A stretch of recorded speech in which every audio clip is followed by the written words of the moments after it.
ఈ రోజు సాయంత్రం జరగబోయే లక్నో వర్సెస్ పంజాబ్ మ్యాచ్ లో ఏది గెలిచే ఆస్కారం ఉంది? పంజాబ్ గెలిచే అవకాశం ఉంది. ఎందుకంటే పంజాబ్ లో శిఖర్ ధవన్ కెప్టెన్సీ మంచిగా చేస్తుండు, మరియు వాళ్ళ బ్యాటింగ్ మంచిగా ఉంది.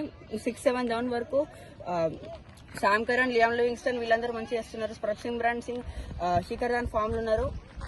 బౌలింగ్ కూడా మంచిగా ఉంది. డెత్ ఓవర్ స్పెషలిస్ట్ ఉన్నారు. హర్షల్ పటేల్, హర్ప్రీత్ బ్రౌన్ మంచి స్పిన్నర్స్ మంచిగా ఉన్నారు. మరియు లక్నో టీం కూడా మంచిగానే ఉంది. లక్నో టీంలో కేఎల్ రాహుల్ కీపింగ్ మంచిగా చేస్తున్నాడు. కెప్టెన్సీ కూడా ఓకే. ఇంకా వాళ్ళ దాంట్లో రవి బిష్నాయ్ మంచి లెగ్ స్పిన్నర్ ఉన్నాడు. నికోలస్ పూరన్ వీళ్ళందరూ హిట్టింగ్ బ్యాట్స్మెన్స్ మంచిగా, డెత్ ఓవర్స్ బౌలర్స్ మంచిగా ఉన్నారు. బ్యాట్స్మెన్స్ కూడా మంచిగా ఉన్నారు. కానీ ఎక్కువ శాతం అయితే పంజాబ్ గెలిచే ఛాన్స్ ఉంది. రేపు సాయంత్రం చెన్నై వర్సెస్ ఢిల్లీ కెప్టెన్ జరగబోయే మ్యాచ్ లో ఏది గెలిచే ఆస్కారం ఉంది? చెన్నై గెలిచే అవకాశం ఉంది. ఎందుకంటే చెన్నై ఒక హోమ్ గ్రౌండ్ అడ్వాంటేజ్ ఉంటుంది. మరియు గతంలో కూడా చెన్నై విన్నర్. మనం హెడ్ టు హెడ్ కనుక చూసుకుంటే చెన్నై డీసీ చాలా సార్లు చెన్నై గెలిచింది.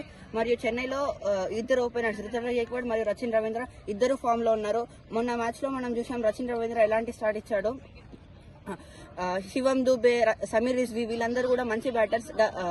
లాస్ట్ మ్యాచ్ లో మనం చూసినట్టయితే శివం దూబే మంచిగా ఆడాడు, 50 హాఫ్ సెంచరీ కొట్టాడు. మరియు సమీర్ రిజ్వీ రాగానే ఫస్ట్ 2 బాల్ సిక్స్లు మెరిపించాడు. మరియు బౌలింగ్ కూడా దీపక్ చార్, తుషార్ దేశపాండే వీళ్ళందరూ కూడా మంచిగా వేస్తున్నారు. పతిరానా డెత్ ఓవర్ స్పెషలిస్ట్ మంచిగా ఉన్నది.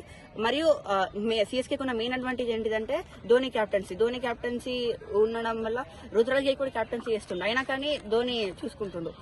దీనివల్ల సిఎస్కే గెలిచే ఛాన్స్ ఉంది. మరియు ఢిల్లీ కూడా స్ట్రాంగ్ గానే ఉంది. ఎందుకంటే ఢిల్లీలో ఇద్దరు openers Mitchell Marsh, David Warner ఇద్దరు ఫామ్ లో ఉన్నారు. మనం లాస్ట్ మ్యాచ్ కనుక చూసినట్టయితే డేవిడ్ వార్నర్ మంచిగా ఆడాడు. మిచెల్ మార్ష్ కూడా స్టార్ట్ మంచిగానే ఇస్తుండు.